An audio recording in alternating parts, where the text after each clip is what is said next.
misty mountains, where the wind whispered through ancient pines, a young man named Rohan arrived at a secluded monastery. He had traveled far, seeking wisdom from the revered Master Zen. As he entered the humble wooden chamber, Rohan spoke quickly, his voice filled with excitement and pride. "Master, I have studied the great philosophers, read countless scriptures, and practiced meditation for years, but I still feel something is missing. Please teach me the secret to true wisdom." Master Zen, dressed in simple robes, smiled gently and motioned for Rohan to sit. Without a word, he began preparing tea. The room was silent, except for the soft bubbling of the kettle. The aroma of steeping leaves filled the air.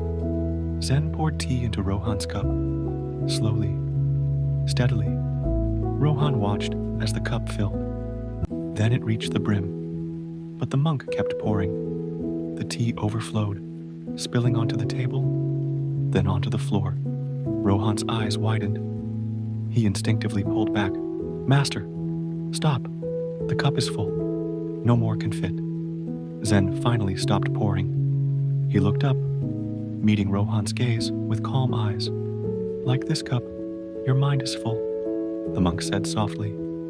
"You have come seeking wisdom, yet you bring no space for it. If you wish to learn, you must first empty your cup." Rohan felt a wave of realization wash over him, stronger than any lesson he had read in books.